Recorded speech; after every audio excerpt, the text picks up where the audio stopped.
Hola, profes de L, bienvenidos. Hoy queremos hablarles de un tema muy importante para nuestras clases de español y que tiene que ver con los números.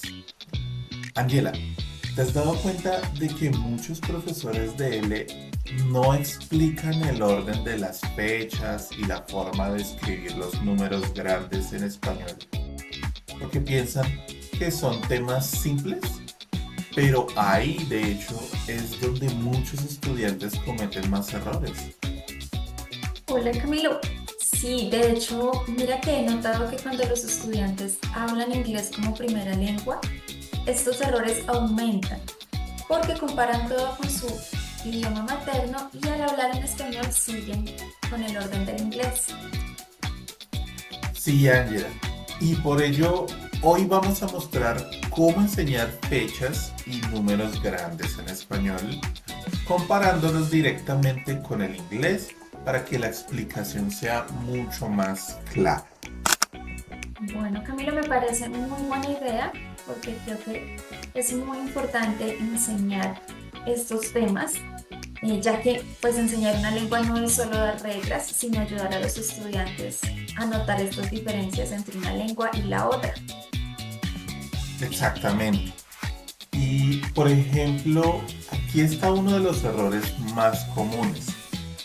Resulta que en inglés decimos March 27, 2026 o 2026, pero en español decimos 27 de marzo de 2026. Y Camilo, con este ejemplo nos podemos dar cuenta de que no es una traducción que hagamos palabra por palabra, sino que el orden cambia completamente. Primero decimos el día, después el mes y al final el año.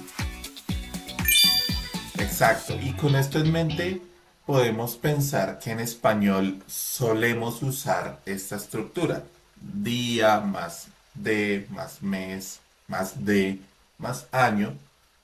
Sin embargo, cuando queremos ser muy específicos, podemos llegar a mencionar el día de la semana, al decir, por ejemplo, el lunes 12 de mayo tenemos un examen. Sí, Camilo, así lo hacemos en español, mientras que en inglés se tiene otro orden. Primero es el mes, después el día y finalmente tenemos el año. Pero antes tenemos la coma. Sí, y yo considero que ese contraste debe explicarse desde el inicio, porque muchos estudiantes intentan traducir literalmente desde el inglés y entonces no suenan natural en español. De hecho, pueden llegar a tener confusiones al hablar con otros hablantes nativos, ¿no crees? Sí, sí, Camilo, yo creo que sí, así sucede. Y ahora bien, Angela, mira que otro error frecuente son las mayúsculas al hablar de fechas. Sí, claro que sí, porque en inglés se suelen escribir con mayúscula los meses, pero es algo que no hacemos en español, sino que siempre los escribimos con minúscula. Camilo, también creo que es importante dar el ejemplo de cómo decimos la fecha del cumpleaños en español. Mira, por ejemplo, la fecha del cumpleaños de mi gato es el 15 de agosto. Y ese ejemplo es importante porque hay dos diferencias importantes. Primero, cambia el orden porque en primer lugar mencionamos el día y después el mes. Segundo, usamos el artículo el. Entonces, como pueden ver, cuando hablamos de fechas en general, usamos el artículo. Yo puedo decir, por ejemplo, que tengo una cita médica el 28 de mayo. Estoy hablando de una fecha en general. Ahora, Angela, mira que también es importante enseñar cómo preguntar la fecha correctamente. Claro que sí, Camilo, porque en español tenemos varias formas de hacer la pregunta. Por ejemplo, ¿qué día es hoy? ¿Cuál es la fecha? ¿O a qué estamos hoy? Y la manera en que podemos responder a estas preguntas sería, hoy es 27 de marzo del 2026. Sin embargo, ¿crees que alguna de estas otras respuestas es posible? Hoy es agosto 15, 2026, o hoy es el 15 de agosto de 2026. Bueno, creo que la respuesta menos adecuada en este caso sería la B, ¿no? Hoy es agosto 15, dos mil Ujú. veintiséis. Las otras Sí. dos opciones, la A y la C, son posibles. Hoy es el 15 de agosto de 2026 o eh, Hoy es el 15 de perdón, hoy agosto. es 15 de agosto de 2026 o hoy es el 15 de agosto de 2026. Quizás cuando ponemos el artículo nos suena un poco extraño, pero es posible. Bien. Em, Sin embargo, en inglés cambiaría la pregunta, ¿cierto? Porque decimos en inglés, what day is it today? O what's the date, ¿cierto? Sí. Entonces podemos ver que algunas construcciones no se traducen literalmente entre ambas lenguas y eso causa una dificultad en los estudiantes. Así Ahora es. pasemos em, a otro tema y es la lectura de los números grandes. Esto es un tema que puede parecer fácil, pero en realidad no lo es. Sí, Camilo, tienes razón.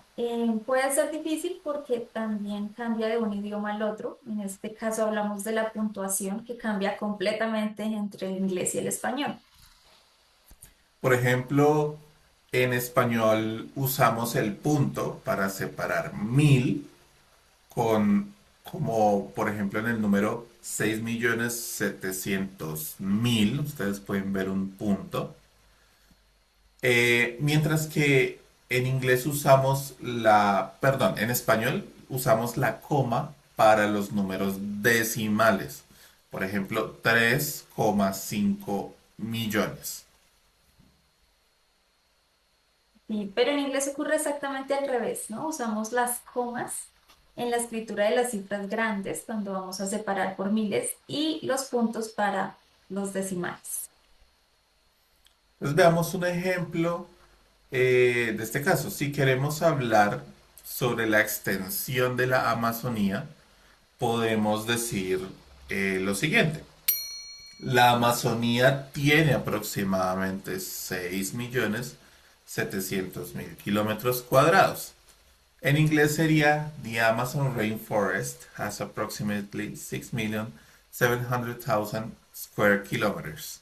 Entonces, como puedes ver, profe, la puntuación es totalmente diferente. En español utilizamos puntos, pero en inglés estamos utilizando comas.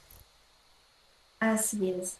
Y bueno, Camilo, y si en nuestra clase queremos hablar de comparaciones entre países, también podemos llevar el mismo tema precisamente para hacer notar la diferencia, pero en este caso podemos hablar de especies. Podemos mencionar que Colombia tiene más de 1.300 especies de aves o que Brasil tiene más de 40.000 especies de plantas y puede ser un tema muy interesante para nuestra clase. Exacto. Y por último, también recordemos que en español leemos los números grandes de forma similar a como lo hacemos en inglés. Sin embargo, se escriben de forma distinta en cuanto a la puntuación. Así es, Camilo. Entonces, profes, podemos concluir diciendo que cuando enseñamos estos temas de forma explícita, nuestros estudiantes se benefician mucho porque pueden comparar con nuestra ayuda cómo se dan estos cambios en un idioma o en el otro.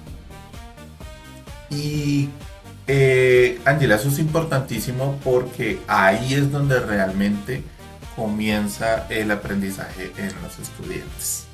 Así es. Bueno, profe, te invitamos a que nos sigas y a que te suscribas para que no te pierdas nuestro contenido. Somos Lenguas Club. Adiós. Adiós.